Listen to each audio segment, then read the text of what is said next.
question. I told you this. No. So think about this, and I'm going to split some hairs here. I'm going to say no. Here's why. And this may be a little morbid, I'm sorry.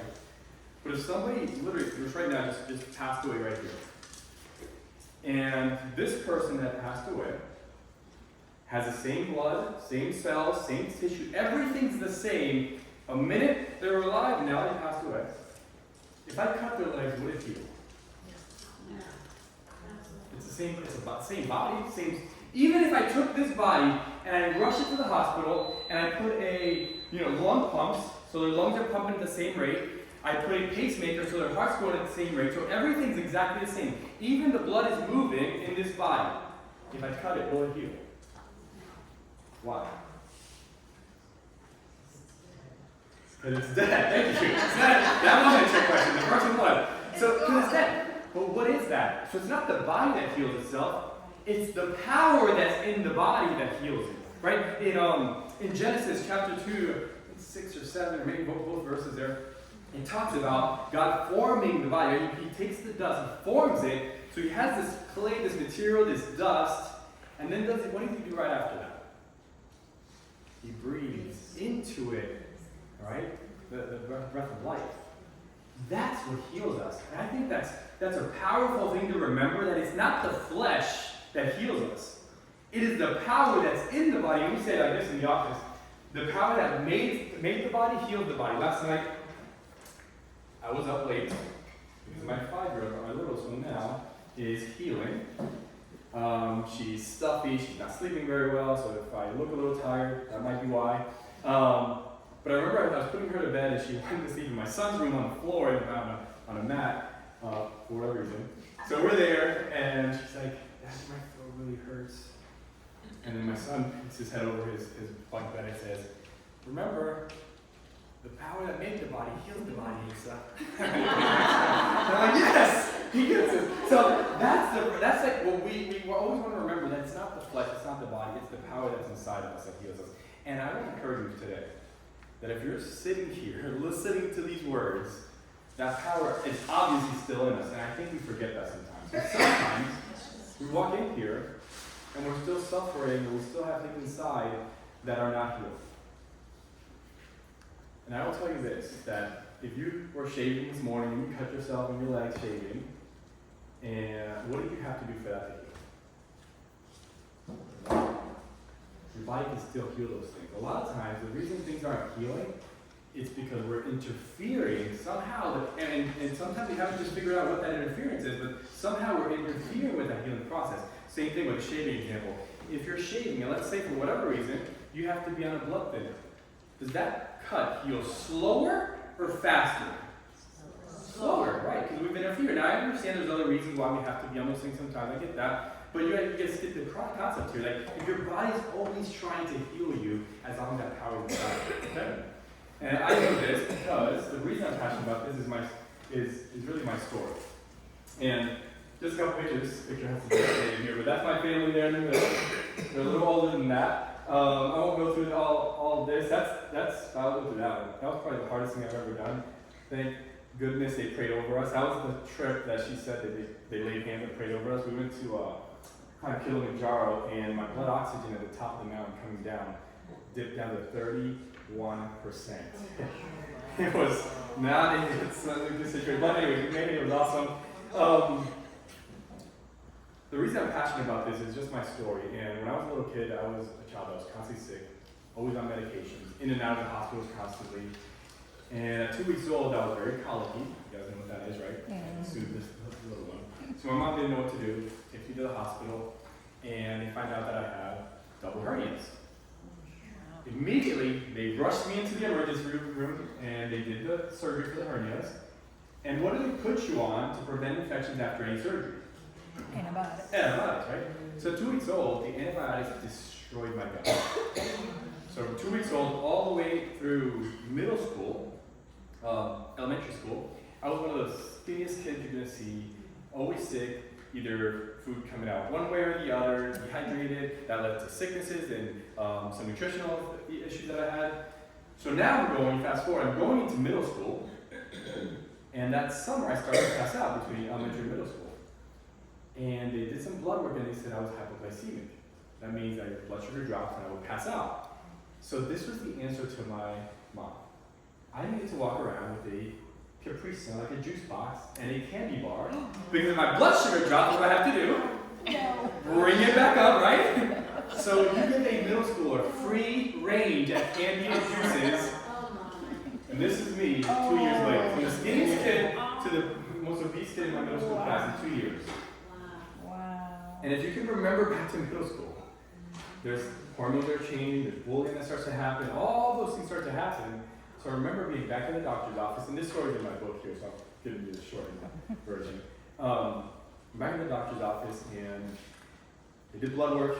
They came back out, it was 2 years later, and they said, yeah, he's now pre-diabetic, he's on the other side of the spectrum. And they went through the whole list, and they said, your grandparents are diabetic, cardiovascular issues, blood pressure, like all the things.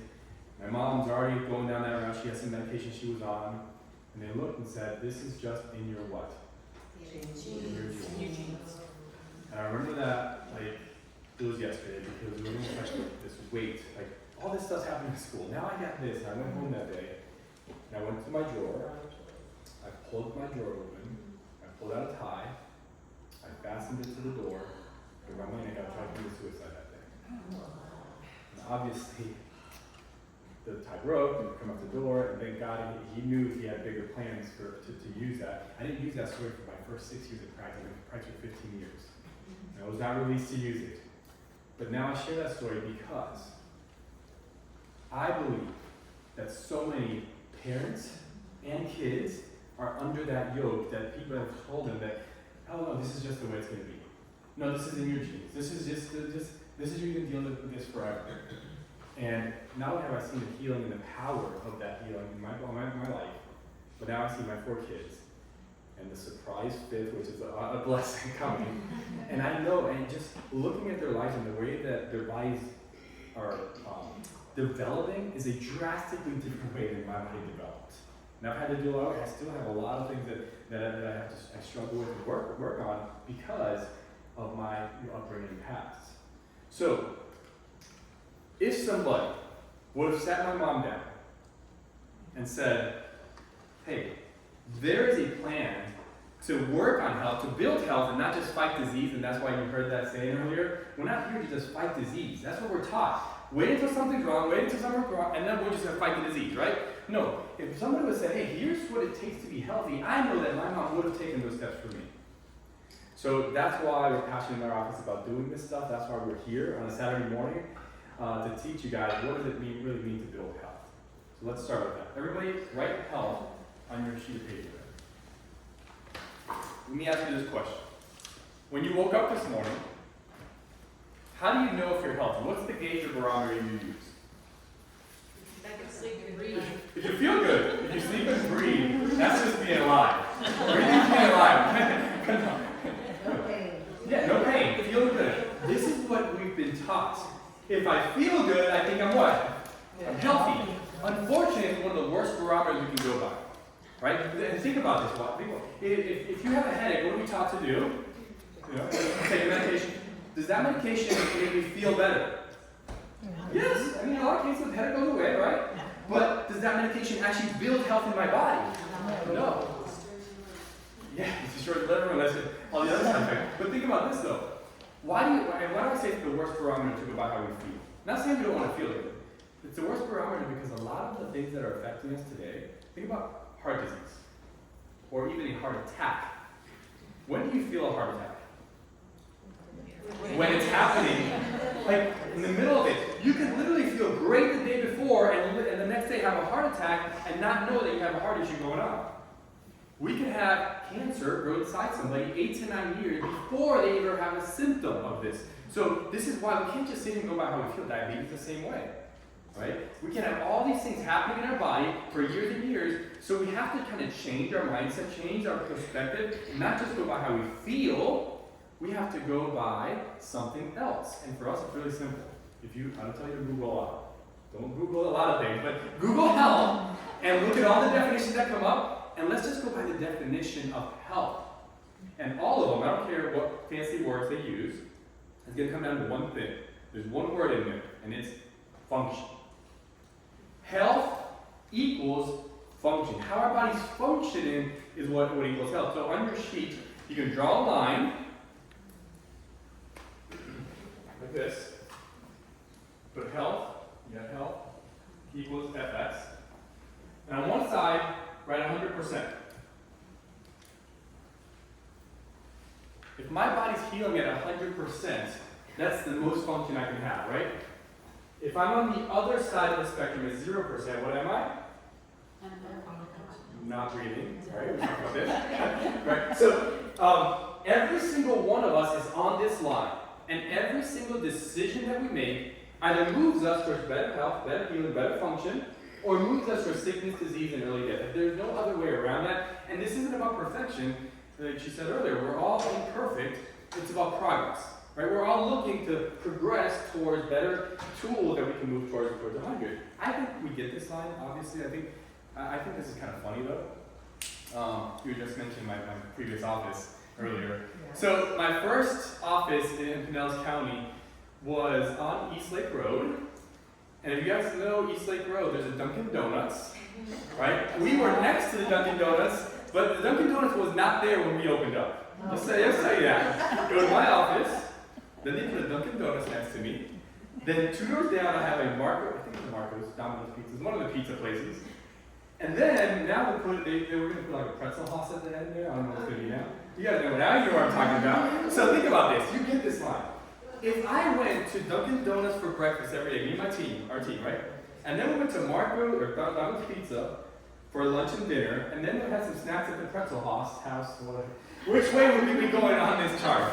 Yes, we get this, all right? So it's about progress. It's about making better choices more often than not so we can progress, and it's not perfection, as I said. So we get it. All right, so with that in mind, there are 5 pillars when it comes to function. And you can slice these and dice these however you want, but you can't get away from these 5 functions. Everything that Stephanie had mentioned earlier in that one, that hey, this is all the things we do with the SPA ministry, all of those can be categorized in one of these 5 pillars. Number 1 is our mindset, or our mind. And we're going to talk about that today. Number 2 is detoxification. You don't have to write all these down quick. I mean, you can. But as we go through this, we're going to go through each one of these. So the goal today, I'm going to first start with a couple of concepts with our mind and how that affects our nervous system and our hormones. And then we're going to say, okay, now that we understand that piece of it, let's go through each one of these and maybe give you one step you can take in each one, or maybe a couple. And as we go through those steps, those are the things you can kind of start. Say, you know what? That's what I've never gone. That's a big one for me. I used to do. It's good. Make sense? Good? Any questions with that so far? All right. So let's start. So with our nervous system, we have in our autonomic nervous system, there's 2 parts to our system. You've probably heard some of this before. We have a parasympathetic nervous system, or part of the system, which is your rest, heal, and digest part of your system. On the flip side, we have our sympathetic system. This is, you can look at this as your stress response. It's your fight, flight, or freeze response. Okay? And all day, every day, we go back and forth, and we balance out our stress response with our calming response. And we go back and forth all day long. Here is the issue in our modern day society. Alright, the issue that we have today is that, first of all, let me go back up. Our system has a tonality to it. And the tone should be somewhere in the middle, balanced enough that you're able to go to a relaxed state in the evenings, or maybe after lunch, or you should relax and you heal and you digest, and then you can flip back over during the day. If something stressful happens, you come back and forth. And there's a tone right in the middle. The problem is that we live in a modern society that we're always available on our phones. There's always emails if you're still working. There's kids, right? There's all these stressors. And your body does not recognize whether it's stress from an animal coming in, like if a tiger came in this room, every single one of us would go, whoo, freeze. Do I need to fight this thing or flight this thing, run from this thing, right? That's a stress response, but your body doesn't know the difference hormonally from an animal, a lion coming in, or if it's an email or a call that your child broke his arm, or that something happened at work, or that when you plug in, there's a big sickness of somebody in the family. Like, we don't know. All that we know, our body, brain, and body says, okay, no, this is a stress response. We're doing this over and over and over. So what happens is this. Instead of our tonality being somewhere in the middle, our tone, your nervous system starts to prepare for this, and we start to go doop, doop, doop over the ear, and we start to do this. And then we get stuck in a sympathetic response. And if we're stuck in a sympathetic response, we're never truly getting our rest, heal, and digest response. Think about how maybe not here, maybe some here, but think about even lunch. And we talk about this a lot. Like in Greece or in other countries, I just did a trip with my daughter to France. And like, we went to have lunch, and we ate our food, and I'm waiting around for the waiter, and I'm waiting around for the waiter, and it was like 45 minutes later, I'm still waiting. And like everywhere we went, that was how, when they have coffee in Greece, she's like, our little espresso coffee is like a 2-hour event. We want to eat, and it's 30 minutes, and my food's not there, and my thing's not, like we're never going, we're eating in a sympathetic stress response. So we're never actually resting, healing, and digesting. So no wonder we have so many gut issues in our society. No wonder there's so much, IBS, and I'm not going to name all the diseases, but you guys, you see it. Everybody's talking about gut health. Oh, because we're never in the system here. We're stuck in sympathetic response, right? And I can go on and on, but just get it. Let me explain how this then affects hormones, because there's a huge connection there. Well, first of all, what are some keys to know if you're in sympathetic dominance? Fatigue, sleep disturbances. This here is called the wired and tired response, meaning in the day, you're really, really tired, and then at night when you're going to go to bed, you're wired, you can't fall asleep. That's a sympathetic dominance issue. And typically that's an adrenal issue, what we'll talk about. Digestion issue, food allergies, and we'll talk about why in the immune system, how that affects us. Depression, anxiety, because your neurotransmitters start to get out of balance. Hormone imbalances, thyroid issues, immune system imbalances, blood sugar concerns, weight gain, etc. It goes on and on. Your sympathetic response, if we can get this under control, you will have a drastic difference in the body's way to heal and to repair itself. Because if we're not sleeping well at night, and that's what Dr. Gigi is going to talk about sleep, if we're not sleeping at night, we are not healing to the way we should be healing. 90% of your healing happens at night. Think about yourself or your kids. When they're healing, when do they get the healing? I mean, they're fighting something. When do they get the highest fevers, or most fevers? In the middle of the night. Because that's when everything else is shutting down and your body's starting to repair itself. Okay? So, how does this affect hormones? It's a very confusing chart. I'm going to make it very simple. Hopefully. And you probably can't even see those words out there. So, the one thing this is how all hormones are made in your body. All steroidal hormones. Steroidal hormones are your sex hormones. That's your progesterone, estrogen, testosterone. All those hormones come through this pathway here. And these are, you only need to know like 3 or 4 things here. Number one is, all of these are made from cholesterol. So I'm going to put CHO for cholesterol. Cholesterol comes into this pathway, takes several steps, and then it gets to this product called pregnenolone. From pregnenolone, this is the key molecule here.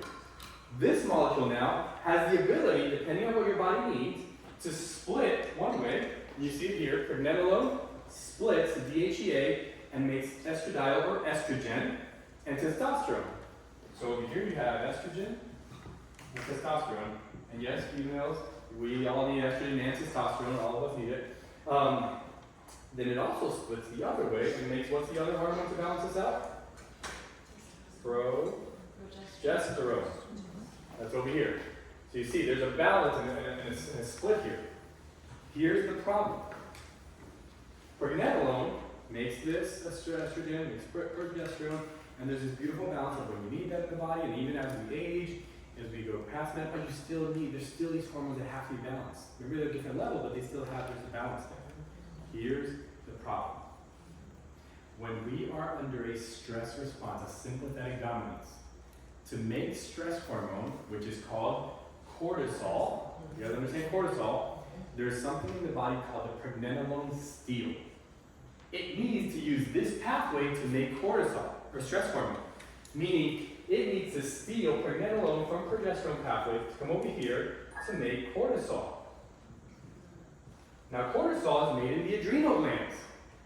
So if we're living in a state that is, your nervous system is stuck in this sympathetic dominance, what we start to see is that these two hormones here start to get out of balance. Progesterone and estrogen balance gets off. We call that estrogen dominance starts to happen, right? And we know what can happen with estrogen dominance. Different cancers, all sorts of other issues can start happening. But our body keeps on doing this. It will do the right thing. Your body will do what it needs to try to get this in balance. One of the first things it does, it raises what? Cholesterol. And then what do they tell us to do medically if our cholesterol goes up? Take medication. Let's just bring that down. It's not a good thing. No, your body's doing exactly. God made your body to heal this stuff. You're raising cholesterol naturally because it's trying to feed the pathway. But we're not talking about, hey, let's get our sympathetic dominance in hand. Let's just go take cholesterol down, right? And that's a whole other talk I have on heart disease and cholesterol by the time you get into cholesterol. But then your body then does several other things to try to get it in balance. Can you guys see how a lot of times, and I get patients all the time that come in, we get patients, I want to do some hormone testing, I want to get my hormones in balance. I'm like, I get it. I get that's what they're teaching out there, and that's what you're hearing everybody talk about. But what we really have to do is get your nervous system, your sympathetic and parasympathetic in balance. Because if we do that, some of this will start healing itself. It's not just let's plug in some more hormones in here. That's still downstream. You guys make sense there? Yeah. So this is how we view this. We talked about, Stephanie talked about going into the cause. We want to go to the deepest level. Like, where does this all start? Start there and then start working our way down through the whole process. In some cases, yeah, this has been this long enough that we have to deal with over here. But I just had a patient come in, Christina, and she was about to spend like $5,000 on functional medicine because she's been to the doctor, and I'll talk about this later too, that they did all the blood work, they did all the thyroid symptoms, but all the blood work comes back what? Normal. It's all negative, it's all good. He said, but I have all the symptoms. And I said, yeah, I get it, I hear that a lot. She's like, so I'm gonna go to functional medicine, it takes $5,000. She comes to the office, and we start to go through these 5 essentials, and literally within a month and a half, 2 months, she's like, yeah, that was a very nice. She just did one thing, which I'll share later. One thing, and she's like, yeah, all the symptoms are gone. And it's like, why? Because her nervous system, she's a mom, she has kids at home, she's a working mom, and she's go all the time. We just had to get her nervous system back in balance. So, any questions with that? Good? So, let's, this is another thing. Another thing that we have to be careful of is that not understanding how the body works in combination. One of the main things I see now is thyroid is the big one we're seeing, and there's a lot of different reasons for that.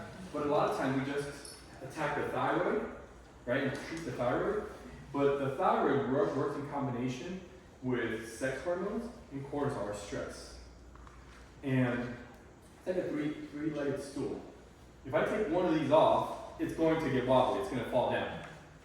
So these are always working in balance with each other, right? Let me put it this way.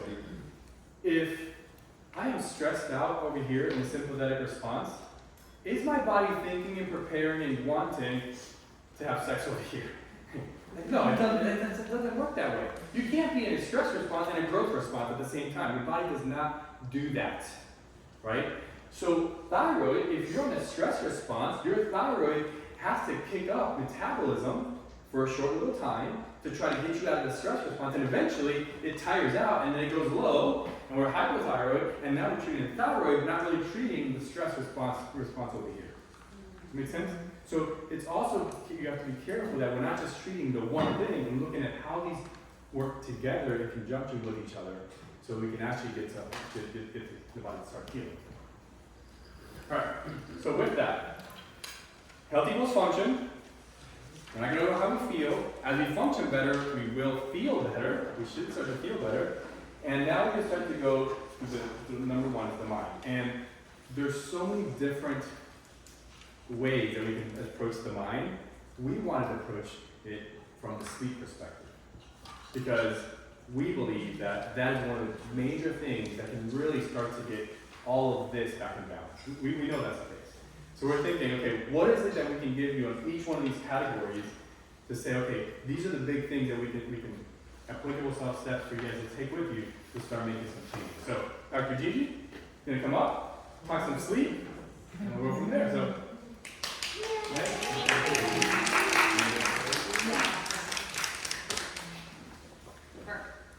Okay.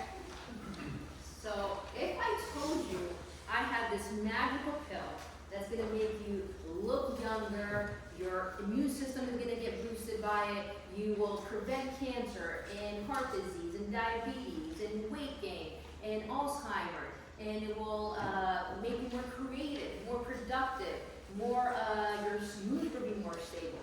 Would you want that pill? Yes, I think everyone. And actually, everyone has this already. It's not a pill. It is quality sleep. And the key word is quality, because we all sleep.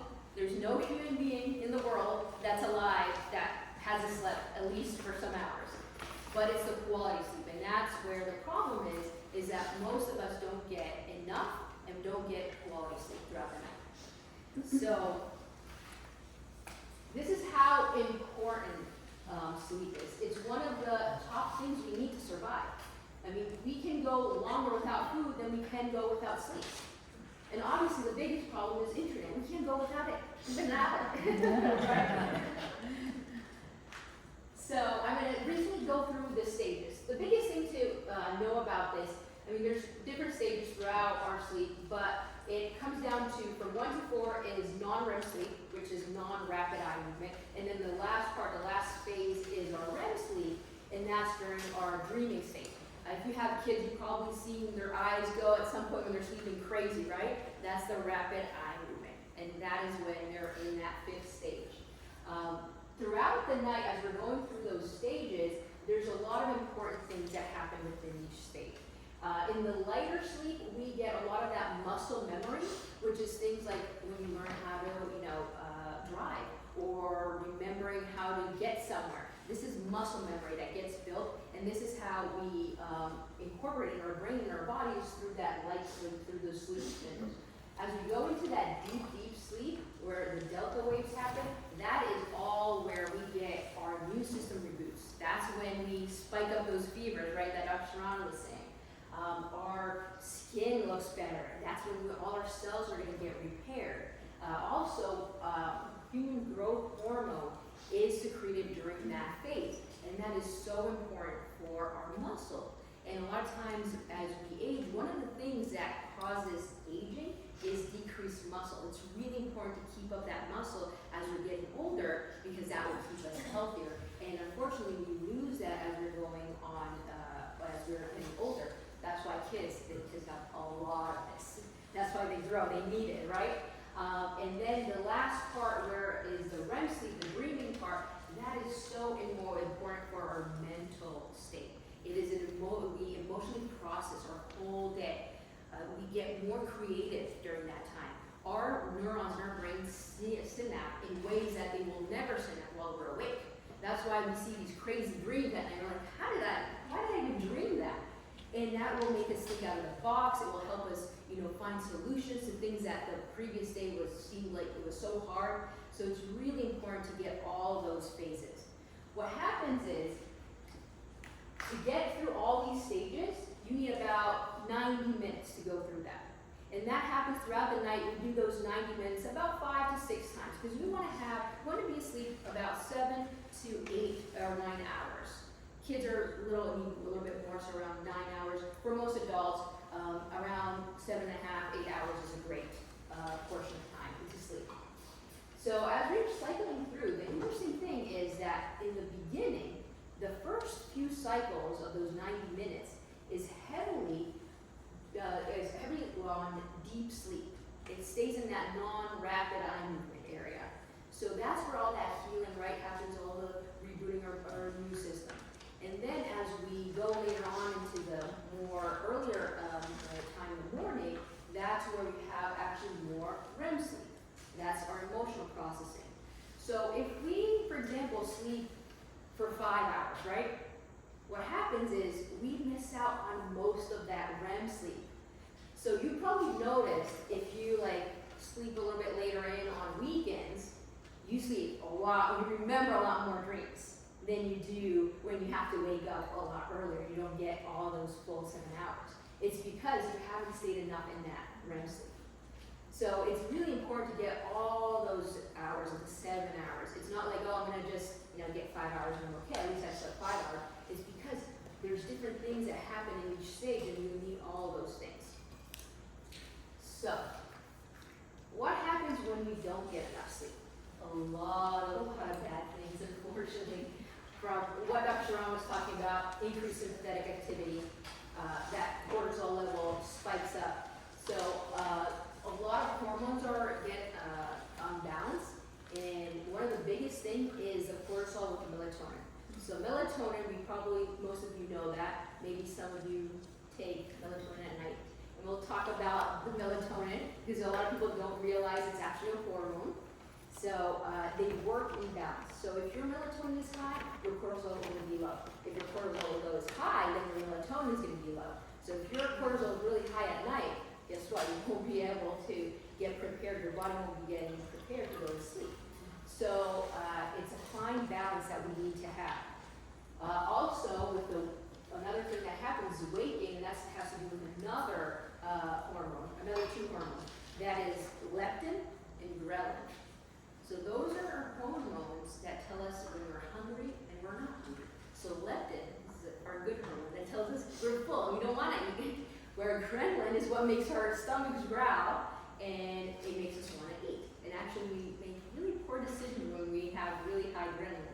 And what happens is if you don't get enough sleep, research has shown that ghrelin will be really high and leptin will be really low.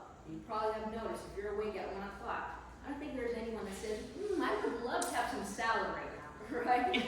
Typically you're gonna go for the sugary stuff, a cookie or ice cream.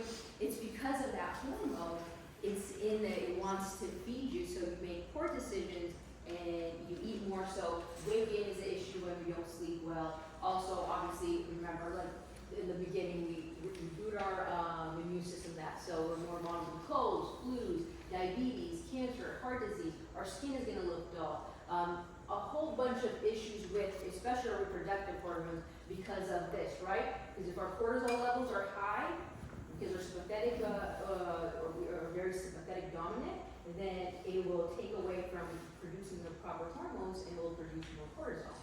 So that is a vicious cycle, because then you won't be able to sleep because you have too much cortisol. So a lot of bad things. So that's on the physical side. On the emotional side, we also have a lot of issues from will interrupt all relationships, whether it's with our spouse, our family members, our friends, because we're going to be anxious, we're going to be more stressed, we're going to be angry, depressed. There's all these mood shifts that are going to be tough for us to deal with.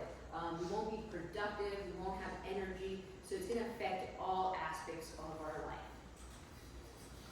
So now we're going to look at the good stuff. These are all the bad things that happen when we don't sleep.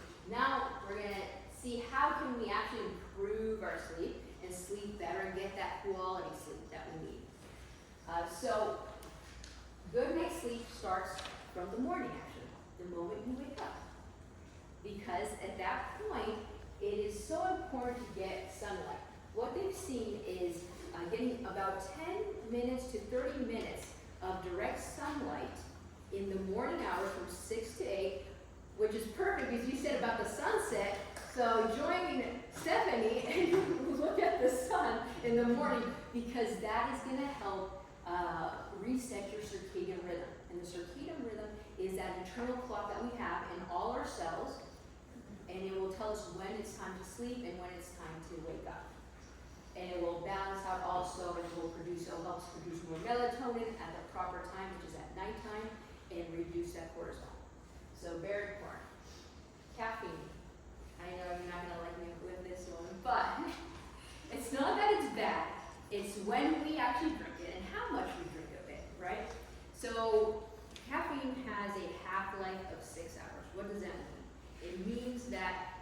6 hours from the moment you drink that last sip of your coffee, 6 hours later, you have half of that coffee running around in your body. And that's a stimulant. It's exciting. You won't be able to sleep if you're sleeping now drinking coffee like at 5 o'clock, or you had, 2 or 3 coffees by that time, you have even more caffeine running into your body. So trying to put a curfew, I like to drink my last coffee would be before 12 o'clock. Also, for some people, if they don't, coffee doesn't really give me energy, I don't need it for that. I like to flavor it, I like to, have it in the morning. So I have switched to other things like mushroom coffee that has a lot less coffee in it, or you can do tea to decaf, which will also be, you'll get that coffee flavor, but without all of the caffeine in there. And then a little side note with coffee, what happens with coffee is actually, and this is why a lot of people crash too after coffee's out of your system. I'm going to do a big side note, I guess. So a lot of people think that melatonin is what puts us to sleep, makes us to go to sleep. That's why a lot of people will take it in the evening. Actually, melatonin only prepares our body for sleep. What actually makes us sleep is the buildup of a thing called adenosine. This is basically a waste product from our energy cells. And the more things we do, the more energy we exert, the more adenosine we make and we build up in our body. And that's good because we want to have a healthy buildup throughout the day where we come to the point where at night we're ready to go to sleep because we have enough adenosine buildup. What happens with coffee will go to the receptors of where adenosine will attach, and it will attach there. So now all this adenosine is building up in the surrounding area, can't attach to anything, and then once coffee is out of your system, it will go real fast and grab onto the receptors, and you'll completely crash and feel tired after that. So that's what happens with coffee, basically. Another thing to have in mind is alcohol. Trying to avoid alcohol at night. I know that's when we drink it, right? When you go out at night, that's mainly when you do that. But there's some ways to, get around that. Trying to limit your alcohol intake to times that are, when you're going out for a birthday or something like that, a special occasion. That's totally fine. We're not looking for perfection. And not every night is going to be a perfect night of sleep. But if we can, do those habits that will help us get a better night's sleep overall, that's where that's the goal. So trying to drink about 3 hours before you go to bed, try to stop and limit your consumption of alcohol. Also, another thing that you can do is drink water while you drink alcohol. That's going to really help flush that out, and you can pee it out a lot faster, so you don't have to worry about that when you're sleeping, actually. And then another thing that happens with alcohol and caffeine and actually marijuana, because these are things that I know a lot of people use to maybe go to sleep at night, especially alcohol and marijuana. It actually doesn't allow you to get all those stages. It really fragments your sleep, and it makes you wake up multiple times, whether you have to get up and go to the bathroom, or it just actually fragments the whole REM sleep. So in the end, you're not getting quality sleep actually if you're taking any of those. You want to naturally fall asleep. That way you get all those benefits from all the stages. Smoking, obviously very bad for many, many reasons. Yes. So you're saying if somebody drinks wine before they go to bed, And then that actually messes up their sleep? They've seen, even though, because you might be tired, as we said, it's a buildup of adenosine. If you have a lot of adenosine, no matter what, you're going to fall asleep because your body can't anymore, then can't go on anymore, so it's going to fall asleep. But with the alcohol, it will actually fragment, like your sleep, especially, it really affects your REM sleep, so you won't get all that part of your sleep there. So it will affect it, yeah, unfortunately. I know. The REM, the last one, stage 5. If you don't dream, does that mean that you never get to that level? So a Or lot you don't recall? this is the thing also, a lot of people most of us, all of us are probably dreaming, because dreaming happens throughout all of the cycles too. You can have dreaming, but it's what you remember in the morning, right? So a lot of times, if you haven't gone enough REM sleep and you might forget it. And you wake up and you're like, oh, I didn't dream. You probably did dream at some point throughout the night. You just don't remember it. I never remember. Do you get like the full hours, you think, of your sleep? I Or you yeah, sleep like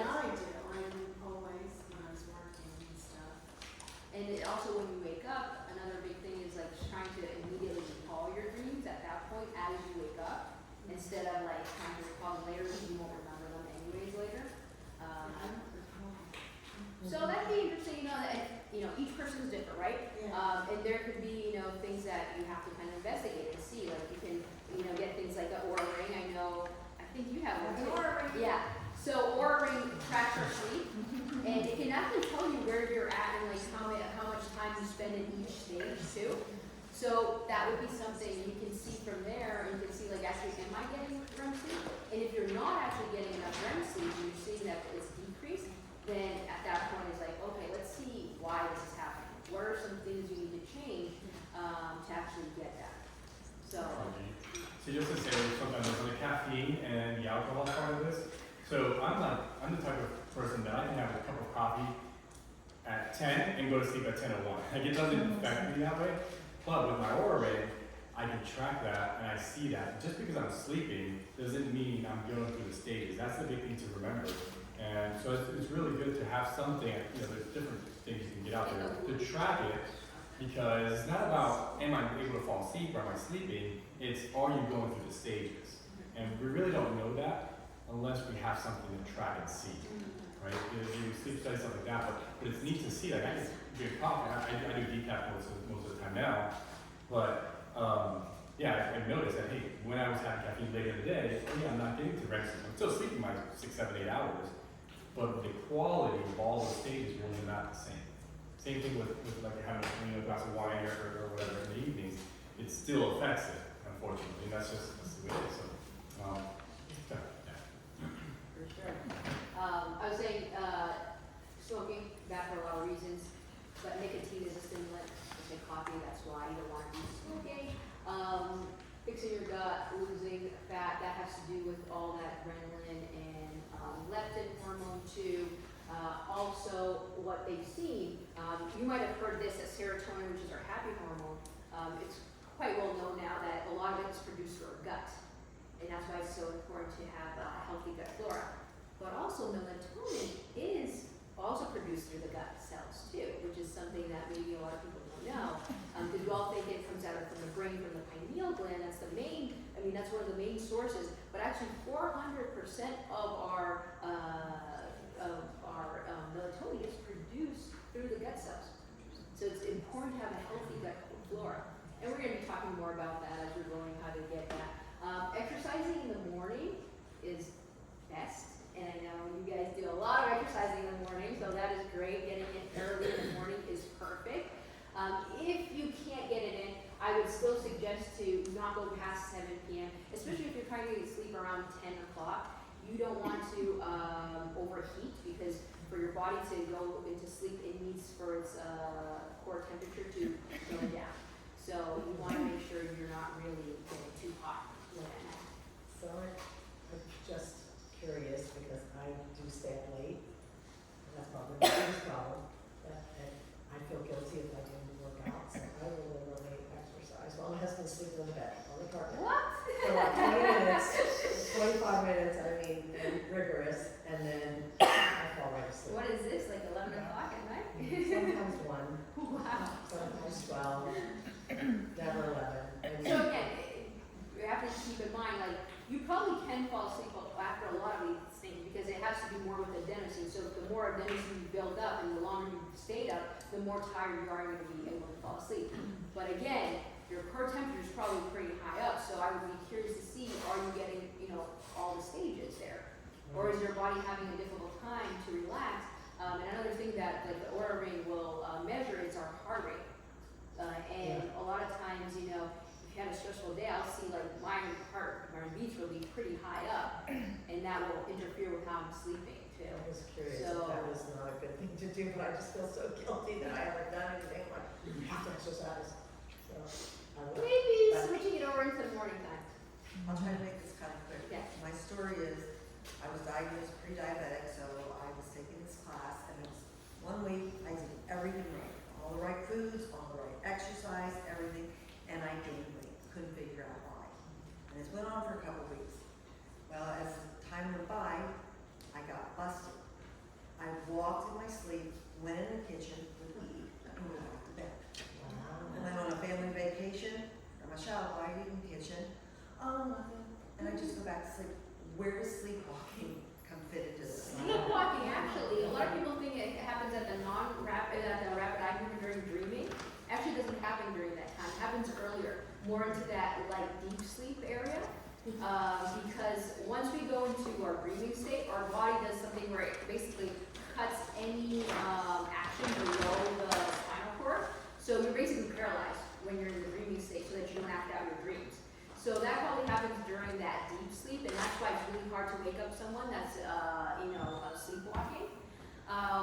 So again, it's something to, a lot of times it can run in the family too, if you come from a family with sleepwalkers, sometimes.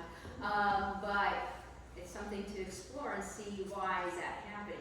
Why are you, getting up? Because there's things that, can you take out of your lifestyle that will help you get more sleep and rest and actually stay in bed instead of walking around eating So different there's things. something I have to address in there. Yes, yes. I would say.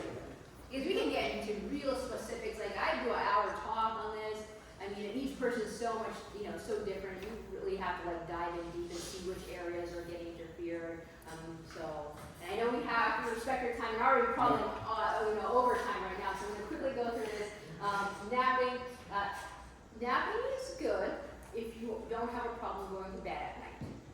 Because what napping will do, it will bring down those adenosine levels that we're talking about that we want to build up. So now you probably have to exert more energy and do more things to actually build it back up. So if you have a real difficult time to going to sleep at night, I would recommend not to nap in the middle of the day, even if you're tired. But if you don't have that problem and you're, you just want to do a power nap and it helps you, stay refreshed. A lot of, communities like in Greece, we do siestas. As he was talking about, Europeans are a lot more relaxed people like this. So we do siestas in the middle of the day. So I'm used to doing like a power nap in between, like, getting that 20 minutes. You don't want to do more than that because then you fall into that deep sleep. And once if you try to wake up at that point, you're going to be super groggy and not at all fun for you. So try to do 20 minutes of sleep. That a nap is totally fine as long as you don't have a problem falling asleep at night. Staying busy again, building up that adenosine, and then getting adjusted. Of course, I'm a chiropractor, so I'm going to say that. But we get so many times, I know, me and Dr. Serrano, where people after their first adjustment, they'll tell us, I slept so great. I was so relaxed. I slept well this night. And it has to do with adjustments and how we can switch that sympathetic mode into parasympathetic, which is that rest digest. So getting adjusted will also help with your sleep. You said, question before you end, you said to get good sleep, your core temperature should be lower. Do you have an ideal core temperature? So I'll give you I have one more slide, and actually that's the first thing we're going to talk about. Sorry. So how to prepare your room. So core temperature, I don't know exactly like the core temperature of each person is kind of different. It depends, and everyone is unique. But what research has shown is you want to have your bedroom at about 65 degrees. So it's cold. It's cold. And if some of you have cold feet, obviously you want to put socks and warm up your feet. It's really important when that comes to fall asleep because you won't be able to fall asleep if you have cold feet. But in general, you do want your temperature in your bedroom to be low. There's a lot of things that can help you with getting that to happen. Is in my house, I don't have like a separate thermostat that only controls my bedroom to get to 65 or something like that. And I would have to pay a lot of money to electricity to get to 65 every night. So I use something that's called the bed jet.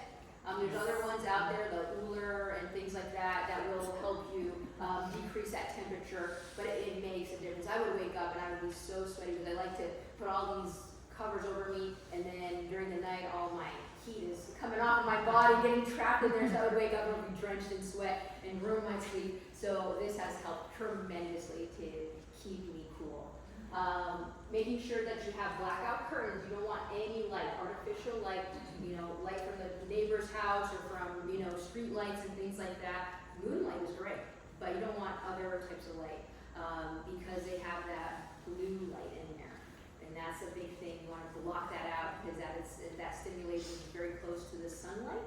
And whenever we have sunlight, that tells us we have to be awake and we are ready to go. So you want to decrease that. And even if you're wearing a sleep mask, that's great, and you're blocking the light from your eyes, but even our skin has photoreceptors, so our skin can perceive light.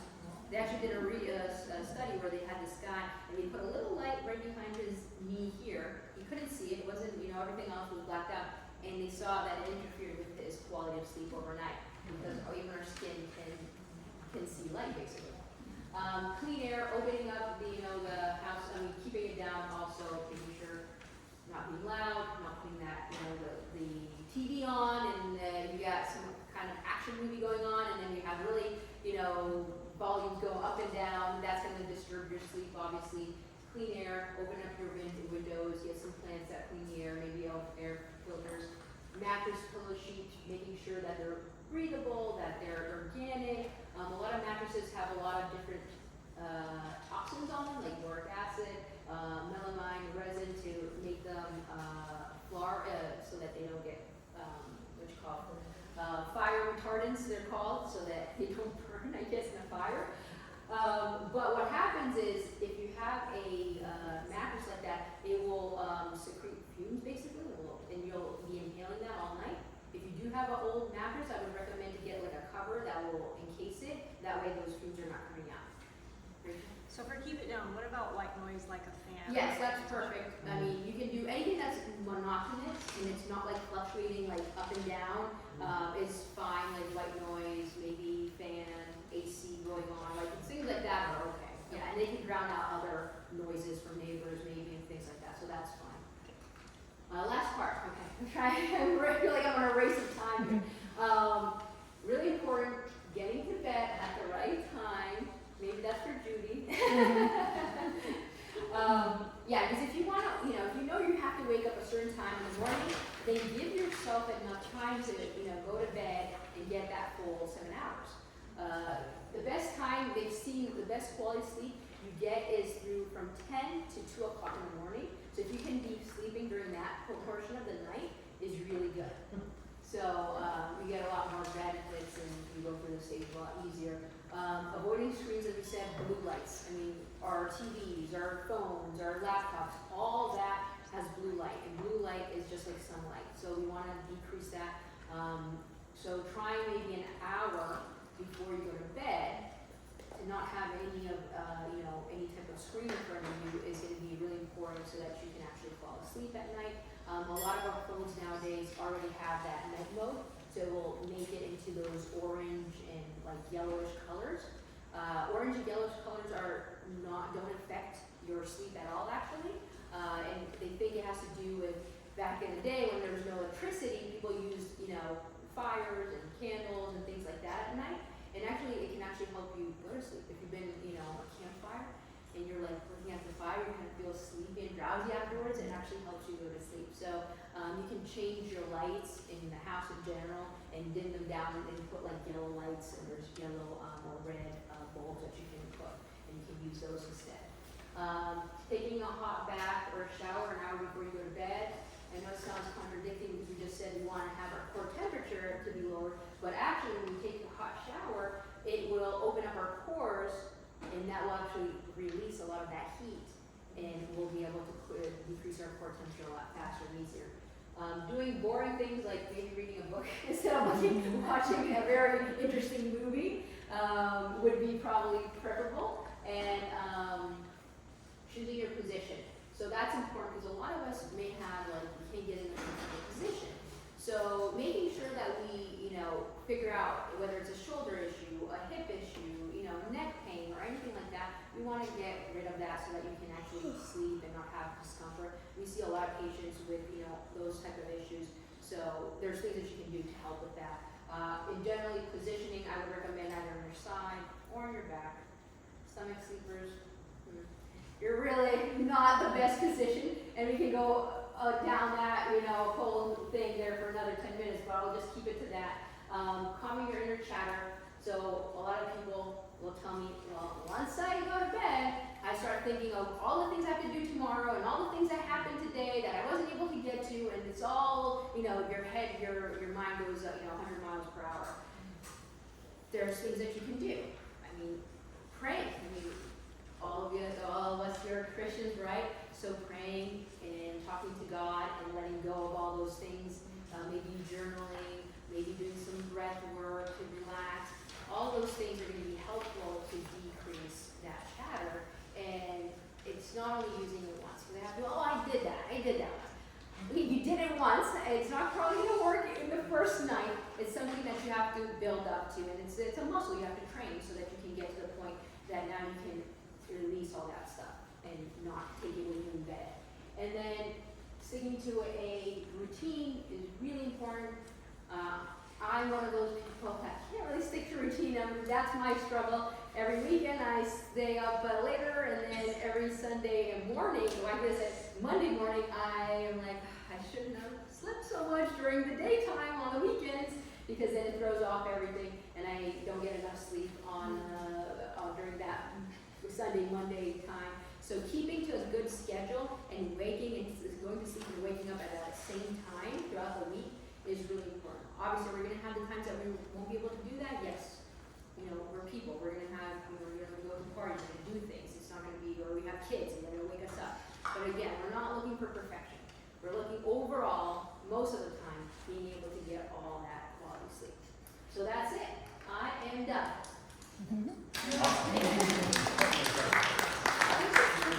On the other screen, it said boric acid, did I miss something? Yeah. What was that?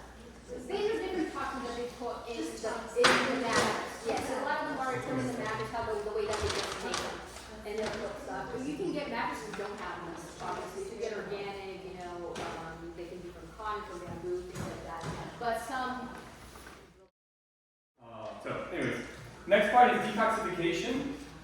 And this is huge for us in our practice. We talk a lot about this because not a lot of providers talk about it. And here's the problem, right? We know, let's look at this. Toxins are artificial chemicals that interfere with the proper function of our what? Hormones. Neurotransmitters and can alter gene expression. This is we know this happens, but have you ever been in your medical doctor, and I'm not speaking about a person. The person's great, it's just the training that they have, and in front of them, you sit there, him or her, and have they asked you, how about toxicity levels? Are you doing anything to cleanse your body, to detox, to make sure that we're as clean as possible so that we're not having these interferences? Because we know that these chemicals can attach onto different receptors and mimic different hormones, right? We all get that. You see it now in the supermarkets.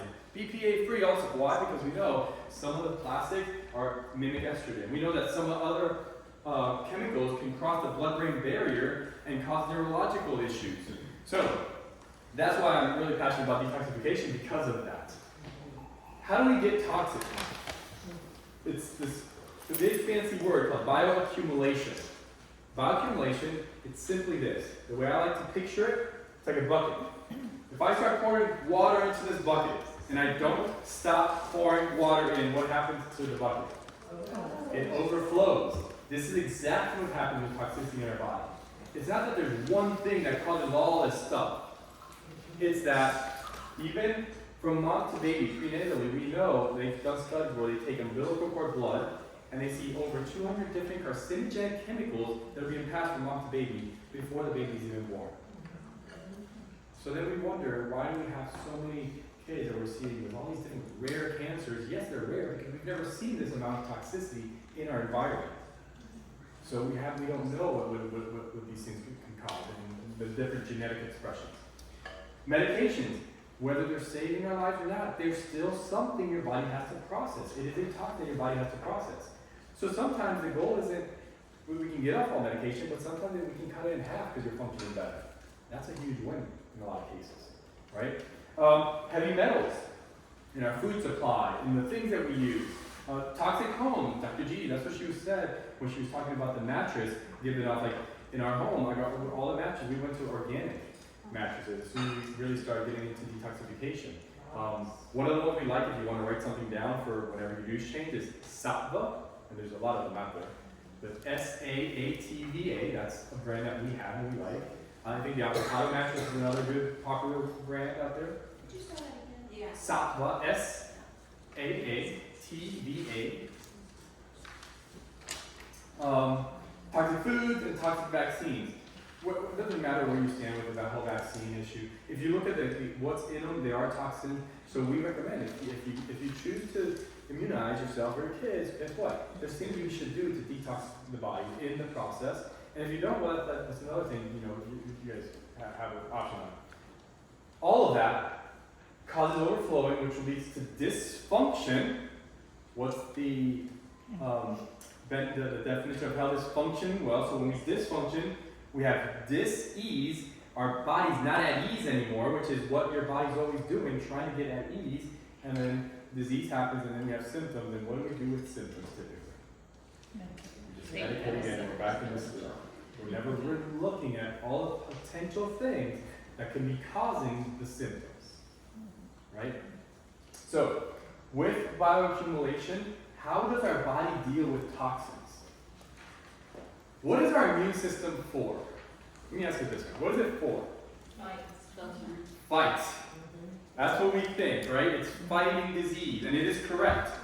But it has two effects, and I think you said it, right? The effect, filtering. Your immune system, the primary role of your immune system is for maintenance and cleansing of the body. The secondary role then, if it has enough reserves, is to fight disease. Is to fight the bacteria, the viruses, the pathogens that are coming in. But its primary role is to filter, is to maintain, is to clean your body.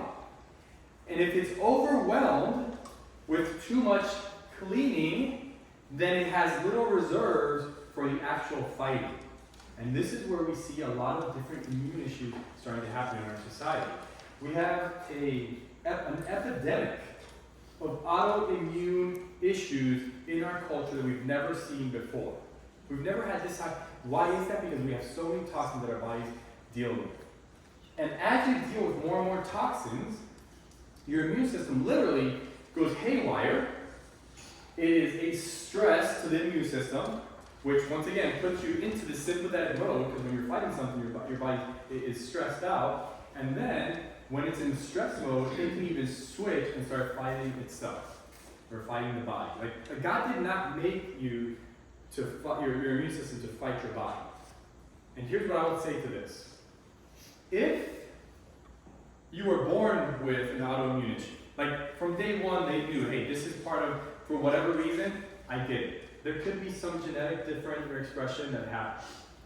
But if you were fine for 10, 20, 30, 40, 50 years, whatever the time frame, and then something happened and triggered an autoimmune response, the key word is something triggered it.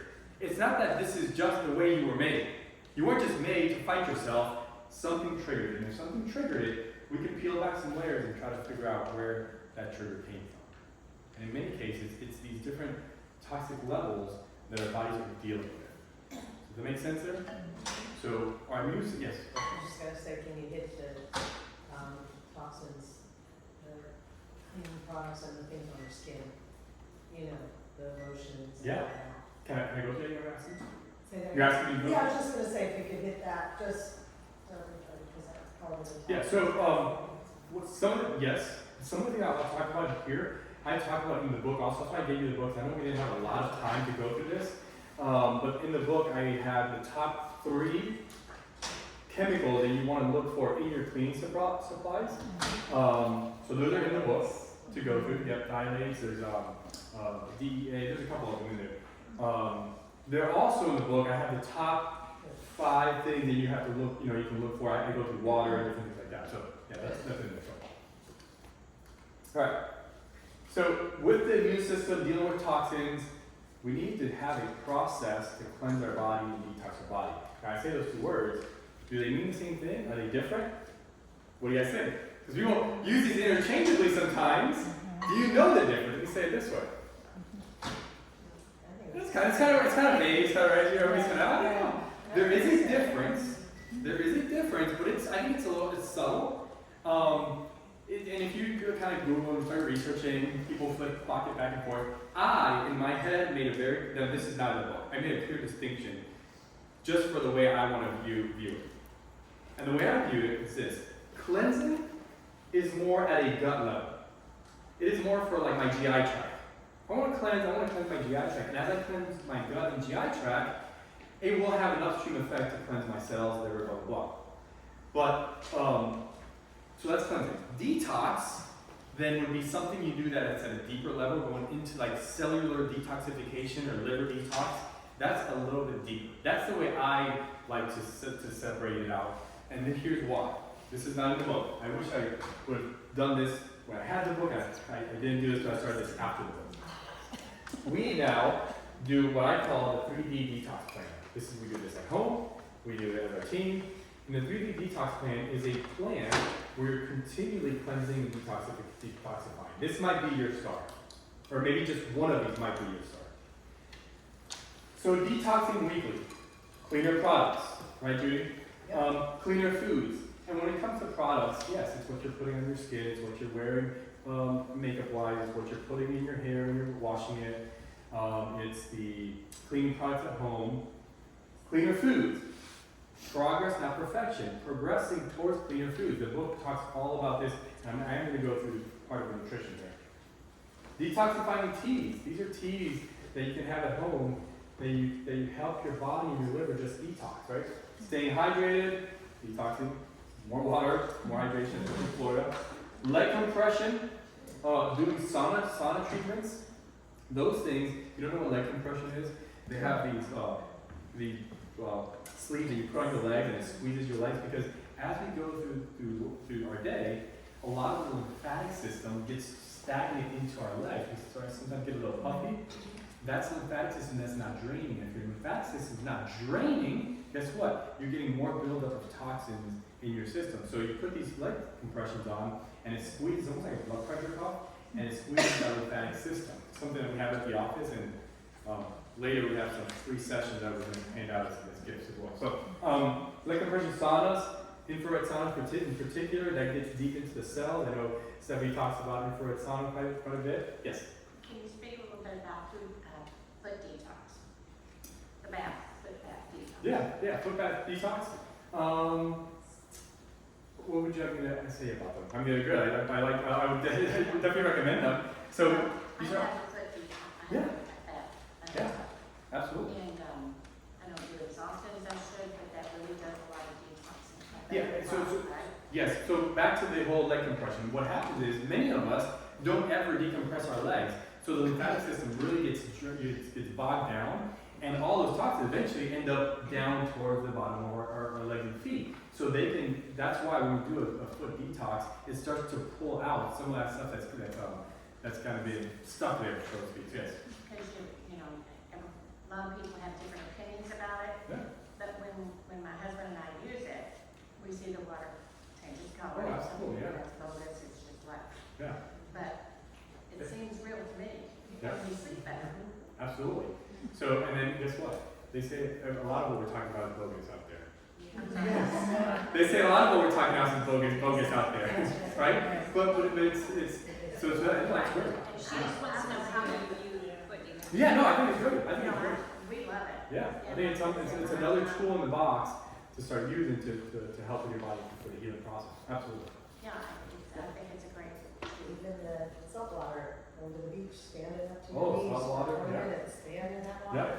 So If you're there. I was in the spa, Sacred Heart Spa with a friend of mine, and we were in the pool most of the day. I used so much fluid, and then I was reading why, and I guess it's the compression from the water will press against your body and release all that fluid. Yeah. I'll tell you, but I lost a lot of fluid that day. Absolutely. So that's another way. Yeah. So on a weekly basis, we want to be detoxing. So this is part of the detox plan. Are you doing some of this stuff weekly to help your body detox? So then on a monthly basis, the second part of that would be doing something that's a little bit deeper. That's my cleanse. So once a month, we do a 1 day juice cleanse, or a 1 day or a couple of days of eating raw foods, or you need a fasting day.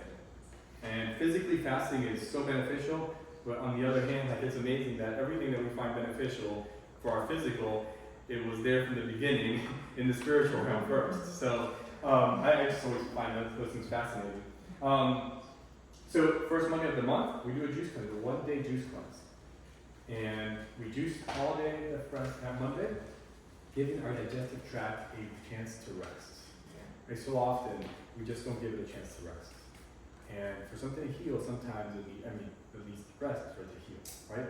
So weekly, monthly, and then on a quarterly basis, it's the book you have, the 14-day review. We do that quarterly to get deeper into the 14-day plan to really help you get into the liver and cell and detox of cells. So it doesn't matter how perfect you are and how, as far as the way you eat. The environment we live in is an environment where we're going to build up toxicity. It's just inevitable. So we have a plan that we can walk through, and this is a family thing.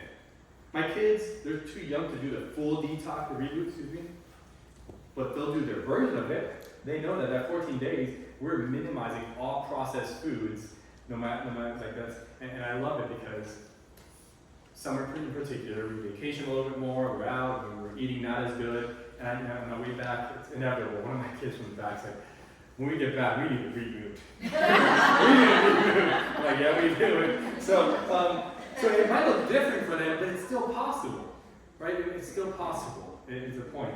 And it's just altering a little bit what they're eating. So, any questions with the 3D detox plan? Yes?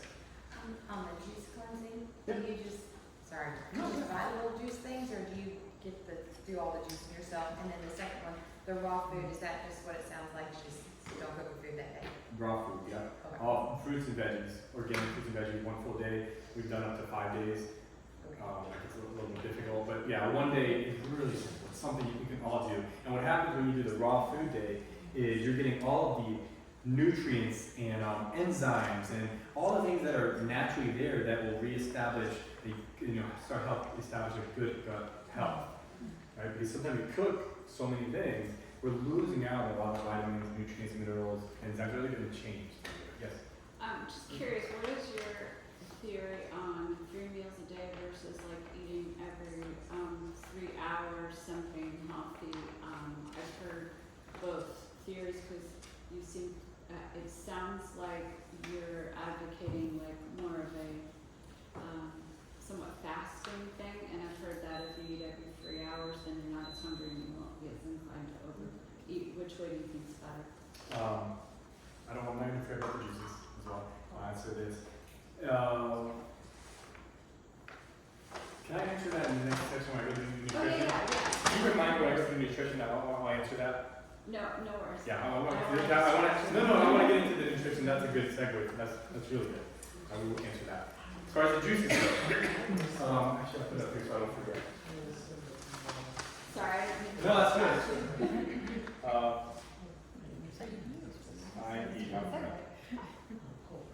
So, as far as juices go, we bought a juicer. And that gets very cumbersome sometimes. So, yeah.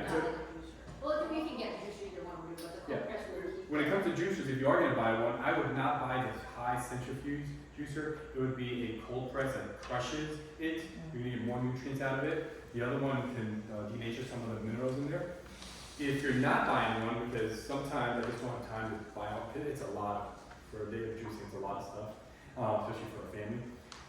We will buy the juices, and you just want to make sure it's cold pressed, organic, not the high centrifuge one.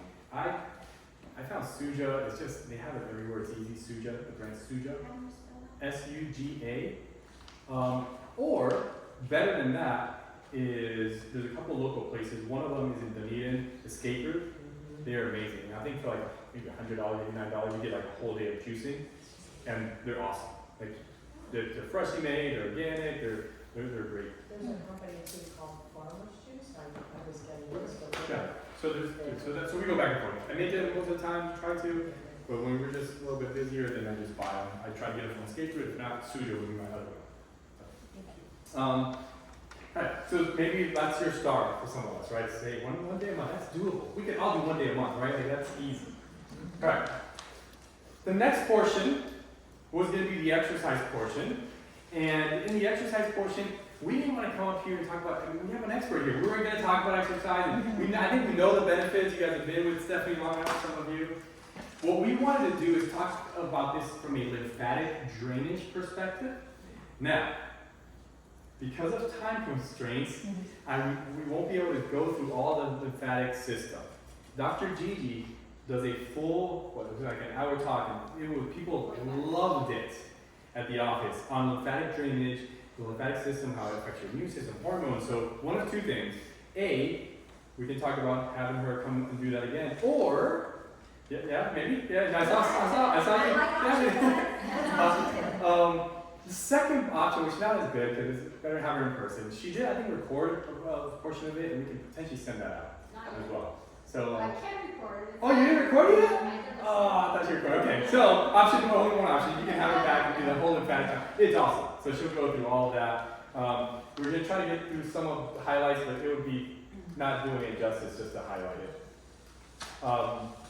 So with the lymphatic drainage, part of the detoxing exercise, we are giving 6 leg compression sessions. A card has 6 sessions in it, and we're going to do all the giveaways at the end because we have a whole kind of handful of things to give away. So, do you guys need a break or can we move on through this? We're good? All right, everybody stand up for a second. Stephanie, can you give us maybe 2 or 3 posture poses? Yes, this is just a sampling to encourage you to come to one of our regular sessions so that you'll get a full body strength, balance, and posture. Okay, consider where your shoulders are now. Roll them backwards, lift your heart to heaven, and praise the Lord for the air that we breathe, for the health that He has given us. Again, lift your arms to heaven and praise Him. Accept His goodness. Have your feet shoulder width apart, your balance equal between your right and your left. Thank you, God, from whom all blessings flow. Bring your arms down, place them behind your back. Open up your rib cage. And then rotate your cervical spine from right to left, and then your ear to shoulder lengthening. Extend the opposing arm, feeling the length all the way from the middle of your finger, all the way up to your ear, and switch sides. We're going to bring our arms up one more time. We're going to forward fold. We're going to lay any burdens, any cares that you have. Leave them on the ground before you. Place our cares before our Creator. Creating space in between your lumbar spine, feeling the lengthening in your glutes, your hamstrings, all the way down the back of your legs. And roll up. Deep breath in. Arms to heaven. One more time. Feet are together. Arms behind you. And I hope that one inhale, exhale was refreshing for you. I'm going to give the floor back to Dr. Serrano and a little sampling that we will put to choreographed movements if you join us at one of our postural bar exercise classes. Awesome. All right, nutrition. So back to Jody's question. What is the best timing to eat? What's the best food? What's the best nutrition? Years ago, before I had the book, I used to do a class called Thriving to 100. And what I did at the time was I did some research on what are, there's areas, there's blue zones, but there's also other countries that people live to 100. Like there's a higher percentage of people live to 100 in certain areas. So I tried to go through and kind of do like a study of what do they eat in all these different countries, and is there any commonality or similarities there? And as I went through that, I started to figure out there's like a casein, I think a casein group, I think it was, in the Middle East, and it was a small little group, but all they ate was meat. Like 80% of their diet was meat, and I was like, okay, so that's odd. And then you come over here, and in Europe, there's a couple places where most of it was grains. And you're like, what about this low carb craze? Like, how does that make sense? And they're still healthy. And then you went across the world, so you went to Japan, like Okinawa, and they're like a lot of seafood and rices. So it was all over the place. I could not come with any commonalities. I was like, okay, so that didn't work. So then as I thought through this, I was at a talk at a church. I think there was, a couple hundred people there. I'm doing my nutrition talk. At this point, I had the book, and no, at this point, I did not have it yet. I'm doing this talk, and at the end, so a lady raises her hand. It was Q&A time, and she raises her hand and she said, "That was a lot." I'm like, "Yeah, I'm sorry." And she's like, "Can you just tell me one thing to do? Just tell me one thing." And I was like, "Wow, one thing?" Out of all that, a couple hours. And I just said, you know what? If God made Eden, then it's not done. Yeah. And I didn't think anything of it. I left. I don't know if it was 3 months, 4 months later. I don't remember the time frame. But months later, I'm at Publix, and this lady comes up to me. She said, "Hey, Dr. Serrano, right? You don't remember me, but I was at the group, and you did the call, and you told me just eat godly foods, and I did that." And I said, Okay, awesome, great. And she's like, yeah, no, I did that. I've lost like 30 pounds. My husband got off 2 medications, a blood pressure, cholesterol medication. She went through this whole list of things, and I'm like, and that was like a light bulb moment for me. I was like, you know what? When you study all of these different, and I went back and looked at all this, they ate meat, they ate this. The commonality was, well, it wasn't if they ate carbs or meats, or the commonality was that all of the foods that they were having were local to the region and it was God-made. It was not altered by man. Eat like Eden, right? What? Yeah, it was not altered by man. Even the meats, they were free range, organic. Like, that is, I think, the key. And that's what the book's really about. It's not. I think that the different cultures, it's different for lifestyles, right? Some of those cultures, they had to go hunt their meat, bring it. So there's a lot of fasting that they did because they didn't have food sometimes. Other cultures, they eat small meals a lot throughout the day. So I think it's an individual thing. I think it's a lot of the tool that you have, you can test and kind of see, hey, if I eat a lot of little meals, do I sleep better? Do I have my hormones in better balance? I think it's very individual. So that's a different question to say this is the way to do it. I will say this, there's a lot of research for women on fasting, how it is okay in the short term, but it's not good long-term fasting for women, especially younger women, or maybe going to menopause just because the hormone balance is there. So I will say that it's okay to fast, but it's not a long-term solution. Yes. What do you think about intermittent fasting on a regular basis? That's what I was talking about. I didn't say intermittent fasting. That's exactly what I'm talking about. Intermittent fasting is great. It's great at a short, so that's like in my book, I'm talking about intermittent fasting. And I like it 2 weeks at a time for a female. And then take a little break, still eat healthy, and then go back to it. Like that's a much better way of doing it for females. Yes. Questions? Hopefully that answers your question. And so the book, a lot of it is, there's some recommendation plans.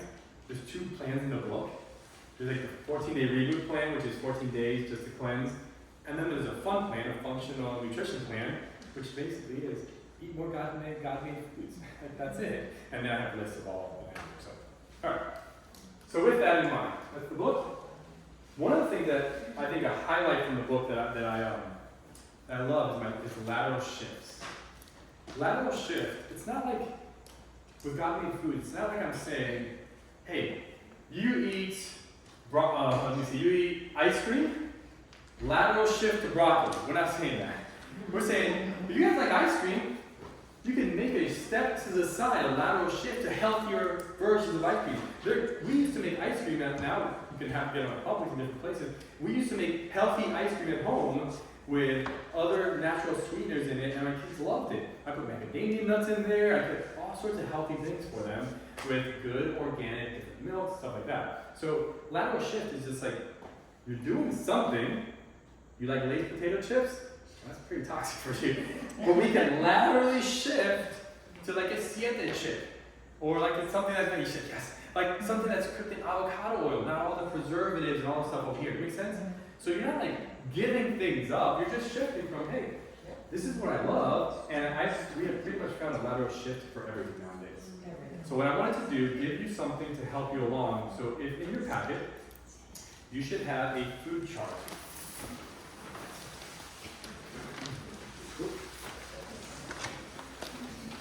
This is one of those things that I wish was in the book that was not in the book. This is an afterthought. Oh man, this would have been perfect. That's why when you write a book, it's tough. Because then afterwards you're like, all the things I forgot I wanted to put in there. So. Does it look like this? Yes, sorry. Okay. Can I borrow It's one, the second. please? It's the second. Rachel, do you have doing one? this Can I borrow yours and Here's your homework. get a pen? You guys can share there. Alright, so this is my nutrition guide. I love this thing because along the top, on the left-hand side, you see all of the, along the side I should say, all the different food categories. Then across the top, you see worst to best. Right? So in my home, at home is where we do 1% of our eating. That's 80% of our eating is at home. So I know that if 80% of the time I stick to the last 2 categories to the right, we're doing great. Then when I go out to eat, I will try to choose best, but sometimes it's vacation time and it's okay. So we know we dig into the other left side of the column there. So how do you use this? Really simple. The first thing I would start with when it comes to foods is the opposite of what you would think. Most people, when they are going to eat healthier, they'll say, I'm going to go buy organic apples and organic veggies and fruits. That is not where you want to spend your money first. If there's a budget, if you want to look at your budget, the first place you want to spend your money is on the things that are going to impact your health the most. And it's not going to be your fruits and veggies. You know what impacts you the most? Anything that comes from an animal source. If it comes from an animal, you want to spend your money there first. Then if there's left in the budget to get the organic apples, go ahead and do that. Here's why. Remember bioaccumulation? Yes. We accumulate toxicity. Bioaccumulation, it's even worse in our animals. So think about a cow. What should they be eating? Grass.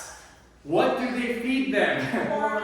Corn, genetically modified corn. And when oil prices go up, a lot of times what they'll do is they'll take the byproduct of the candy industry, mix that in with the corn, give it to them. So think about this. If I ate corn, genetically modified corn, grains, and candy all day long, would my hormones be in balance?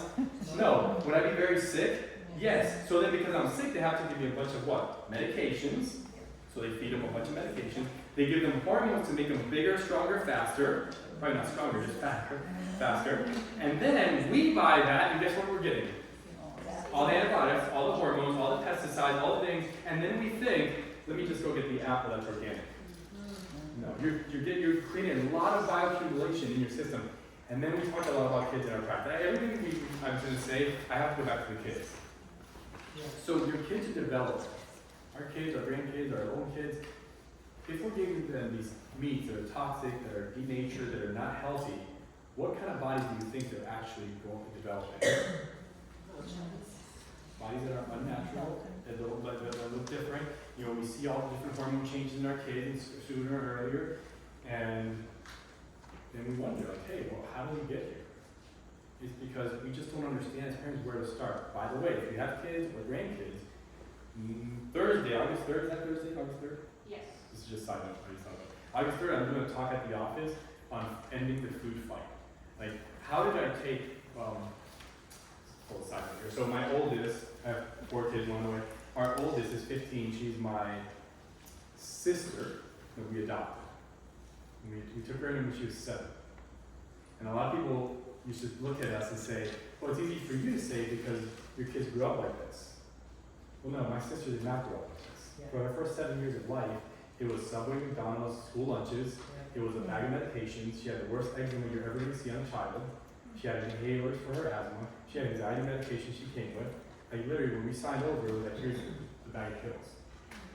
And we need to figure out real quickly, like, how do we transition into what our lifestyle? And we failed a lot. I started with the wrong things, and so we had a trial and error. So all of that knowledge, that's what I'll be sharing in ending the food fight. If you have kids or grandkids, and you're like, how do we move them forward? How do we end this thing? I'll be sharing a lot of those tips on August 3rd at the office at 6:30. So write that down if you have somebody you want to invite. We do have space for that. There's no charge for it. So anyways, and that's for us. It took about 6 months. In about 6 months, we got half the medication. Close to about a year mark, you couldn't even tell, other than like her skin's a little rough in a couple areas, you could not even tell that she ever had literally the worst eczema I've ever seen. Like when we first got her, I remember going into her room and changing her sheets almost every night for the first few weeks because she was scratching, she would bleed everywhere, and we didn't want seeing that.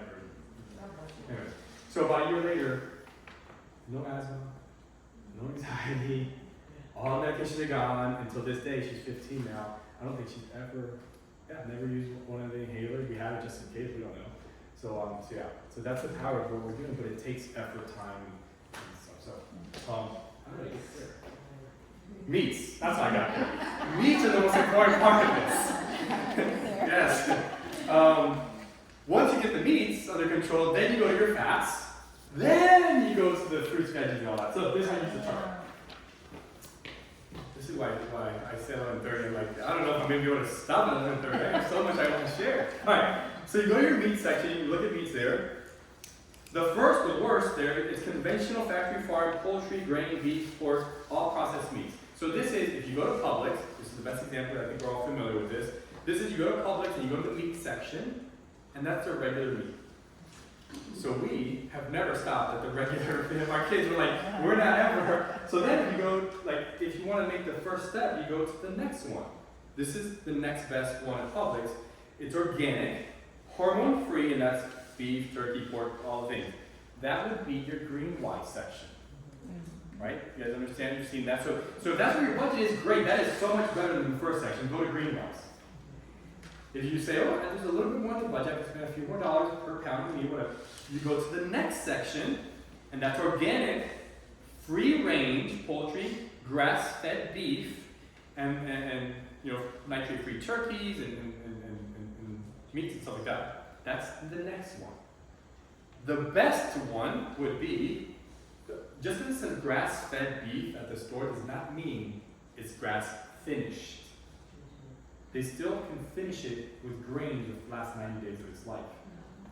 So the best one would be organic, 100% grass-fed and grass-finished. And, or even better, is if you can get it locally. And I can't get into all the benefits of the local, but when you have something locally, the same thing when you think about bees and local honey and what that does to our immune system, same thing happens with anything that you get locally. When we cough into the environment, whatever viruses or bacteria that goes into our ecosystem, eventually that spreads and gets into the fertilizer. And they've done studies where they do different apples, same type of apples from different parts of the country, and when they study it, the vitamins, they're different depending on what is needed for your environment of what your whole community is actually exposed to. Like how cool, like how amazing is God? It's just like breast milk, right? Like when you're feeding your baby, if your baby starts to have like cyanose, your breast milk will change its components in there to feed the baby exactly what it needs. Your environment does the same thing for us. So that's how you use this. Any questions on this? So start with the meats, I would then look at the oils, and then look at all the other stuff. And at our home, like I said, we try to stick to the last two. Sometimes we might have to dip to that next one, but really the last two. And if you're 80% there, man, you are on track for good stuff. Yes? Where do you shop for the last two on the meat section? Great question. I am just switching now. I used to do, for the meat, I'm blanking, Butcher Box, right? I used to use Butcher Box, they're still great, but Gigi was using White Oak Pastures. White Oak Pastures. It's a farm in Georgia. It's a farm in Georgia. We had in the past had like a local cow that we bought as different families, and we would do that as well. But this is just easier. Yeah, because you said that, like, I buy like. White Oak Pasture for grass or Butcher Box, and two good options. And they send it like freeze up and everything, so you get it within. You can also get it at Sprouts. Publix still has them. Like I said, that would still be like the last two categories you can get. Not the last one, maybe. Yeah, actually you can. Publix and Sprouts and different places will have those. Awesome. Good stuff? Helpful? Yes. Maybe that's a start for some of you? All right. Oh, this is part of the book stuff here. I'll let you read the next few of the book. Is it 11:30 already?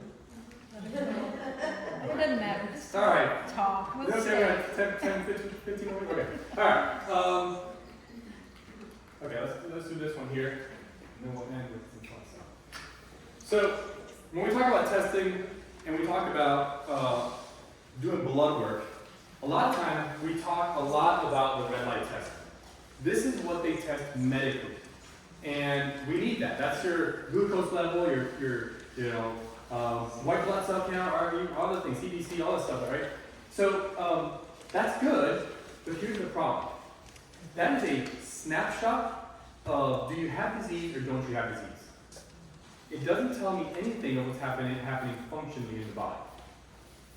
What do I mean by that? Well, if I have a glucose level of 99, I am 1 point away from 100, which now puts you in the diabetic zone.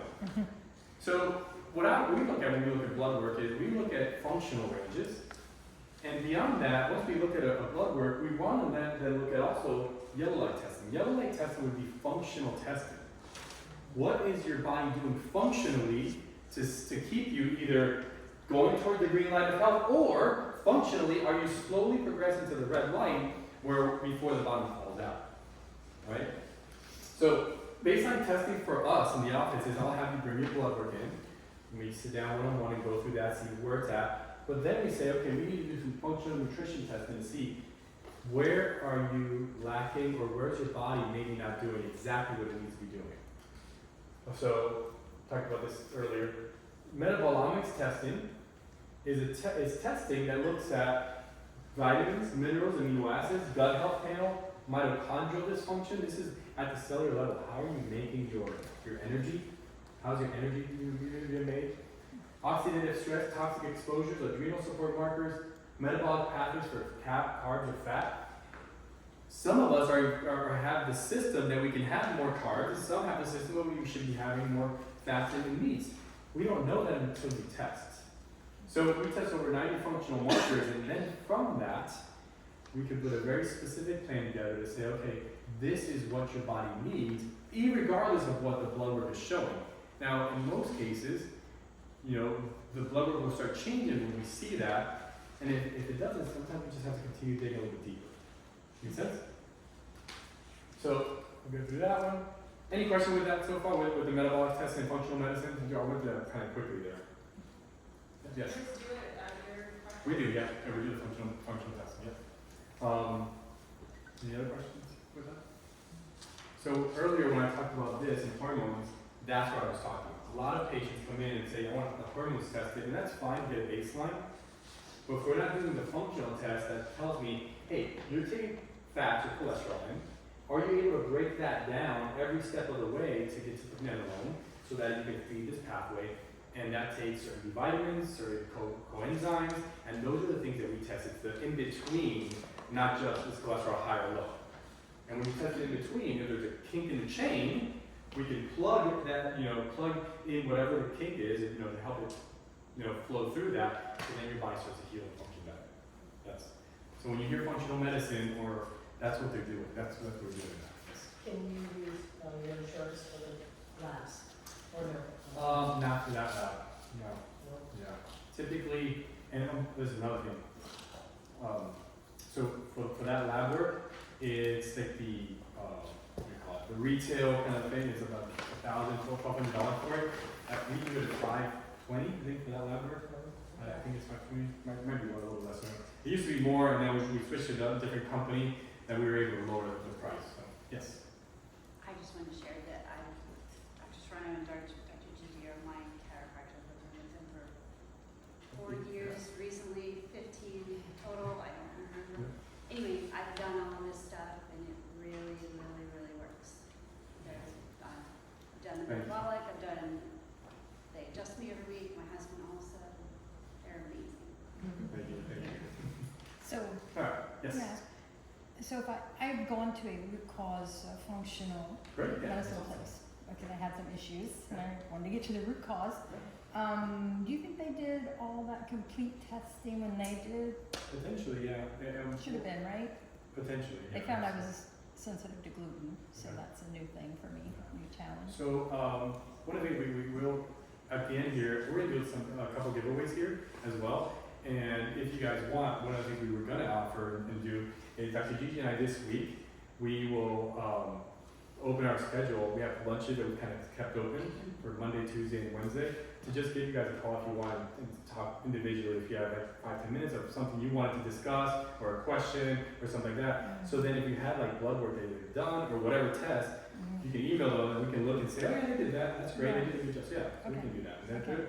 We'll do 5, 10, 15 minutes, no charge this week. There's a lot of us, so it'll take some time, but we'll just open that up for you guys. So. Awesome. Last one, nervous system. We've done all of this stuff here. We kind of hit on those. This one, a lot of people don't understand or don't do or have misconceptions about. Remember, we have to go back to this.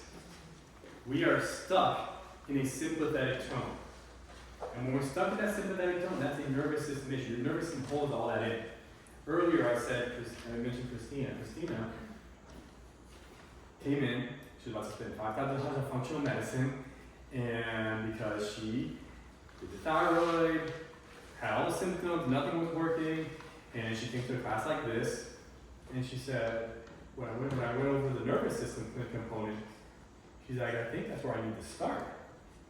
And I said, yeah, and I'll show you why here in a second. She started, we didn't change anything nutrition-wise, we didn't change anything of her organic food, nothing changed. The only thing that changed is she started getting adjusted in the middle part of her neck, where we saw in the x-ray that she had a subluxation, which I'll explain that in a second. Those nerves go directly to her thyroid within, a couple of weeks. She just came into the re-exam, she saw tremendous changes. She's like, yeah, all the symptoms, all the thyroid symptoms are gone. I'm sleeping better, I'm doing better, so this is the one thing that if you haven't tried or done this and you're having issues, we have to start with the one thing that controls everything. And where did God put all the control? It's our brain, right? You can see something here. Our brain. It controls everything. For the heart to beat, lungs to breathe, for your system to digest the good food. Every single message goes from the brain, down the spine, out through those nerves. It happens no other way in our body. So if we're in this sympathetic, in this stress response, we know that when you adjust the spine, these are, right here, spinal adjustments and stress. The Journal of Orthopedic Research published an article in April 2014, changes in biomechanical markers after spinal adjustments. Literally, they would adjust the spine, and they would do blood work before and after, and all the stress hormones would come down. So as soon as you get adjusted, if you've been adjusted before, you feel this thing, you're like, ah. You feel taller. Yeah, you feel taller, you're like, oh. It's because literally your hormones just did this, over the parasympathetic side, to heal, to rest, to digest. And when Dr. Gigi says, a lot of times patients come in, the first adjustment, they come back after that, and they're like, I slept better than I've slept in a long time. Yeah, because for the first time, your nervous system went from this sympathetic response to this parasympathetic stress, or rest, heal, and digest response. And it's probably hasn't been there for years.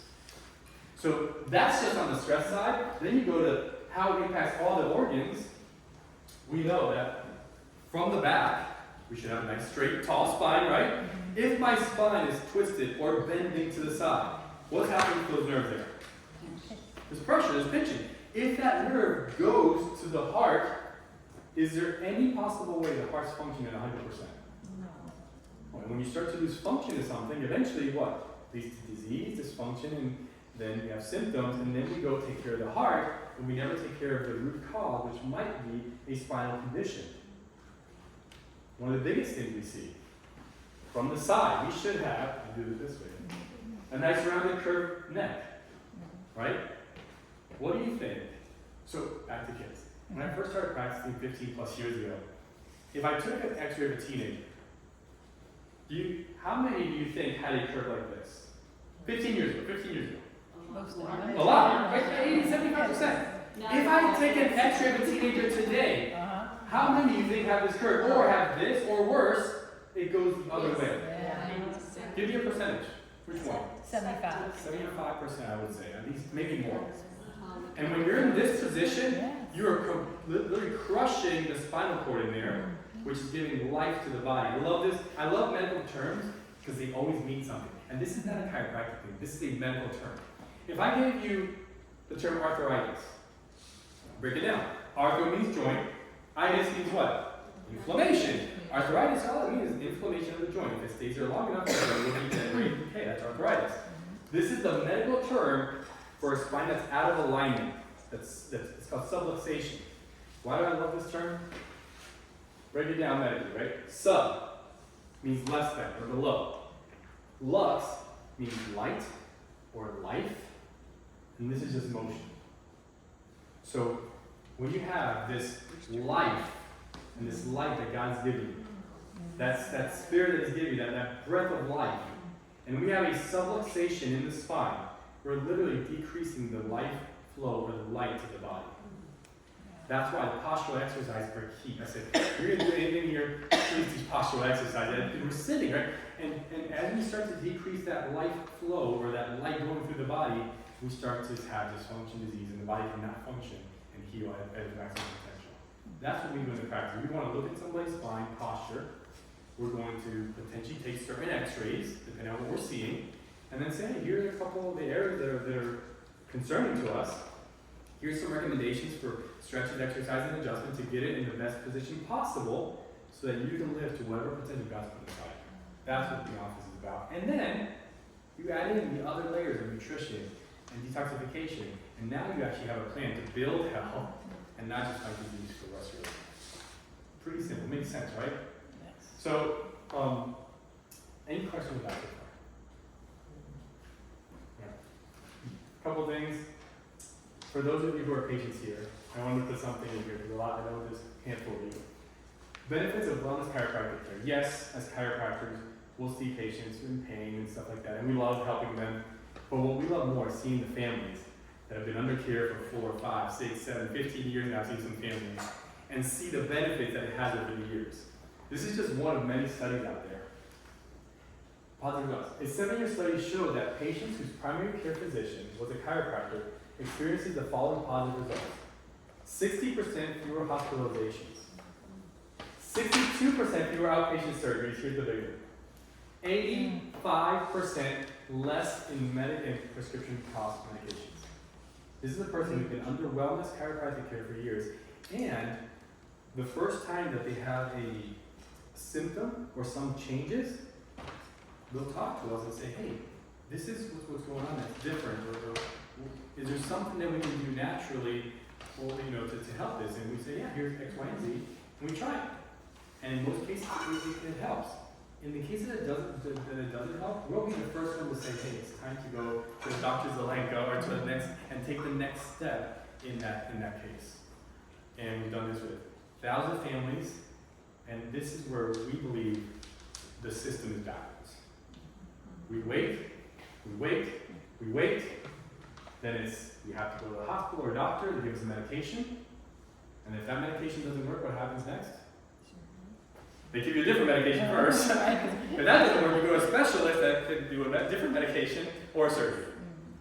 And we believe that is so valid and needed, and it's essential, and thank God that we have all of those things.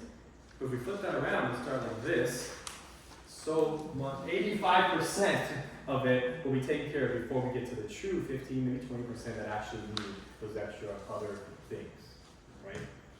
So, yes? Yeah, no, it's good. Yeah. So I've been with them a long time, as I shared, and he's not lying to you, of course, but they believe in, if you're already under a doctor's care and you're nervous, say, to not do that, but you also visit and are patients of theirs, you work together with them, with your doctor. Yeah, The doctor is sharing this, and you're sharing this, okay, well, maybe we meet in the middle, or yes, listen to that, and this, I just want to plug that. Absolutely, yeah. It's not saying. I know you're not saying it, I just want to reinforce. No, yeah. I just want to give a plug to chiropractic, anyone here that's on the fence. One of my daughters received a serious head blow injury, and she was just declining. She had very bad migraines, finally recommended to chiropractic care. Her first adjustment on the table, I physically saw her take this huge breath as her lungs worked for the first time since the head injury, and I watched the color return to her skin before my eyes. It must be in alignment. Wow. Yeah. All right, so if you want to have your spine checked, what that entails, in this initial consultation, we do a posture exam, take the x-rays, and then at that point, we'll do adjustments if necessary and walk you guys through that. One of the things that we wanted to do is, for you guys here, is later on, like I said, we'll call you guys, just chat about what questions you have, anything going on with you or a family member. And at that point, if you wanted to get your spine checked, typically it's like $125 for the initial visit. We just do it for the cost of the x-ray, which is $50. So when we call, if you guys want that, just tell us, and then we'll get scheduled out, sometime this week or whatever. Let's do some giveaways, and then we're done. And then you can take it over, Stephanie. Everybody wants some giveaways? Yes. Yes. All right. So can you bring my stuff over here? And here's how this is gonna work. I had another thing that I was gonna try to do for the giveaways, and it didn't work. The technology didn't work for me. So the only way I got this to work, I think, is the only way. There's a text number to text that's associated with our office text line, and I forward it to my phone. So on the next slide is the phone number.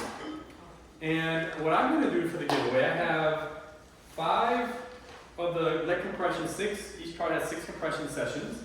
I have a bag of goodies here. And in the bag also, you'll get a month of free wellness adjustments and a bunch of supplements, collagen, shirts, all that stuff there. And activated B and all that stuff. So anyways, when I click over, I'm going to have you put your name and phone number, text it to the number on there, and then I'm going to pick number 1, number 3, and number 5 to start with, and then I'm going to pick the other ones for the rest of the gifts. Does that make sense? And then if you guys want us to call you, those are the numbers we'll call. We'll just call, and if you don't want to just block us, and that's okay.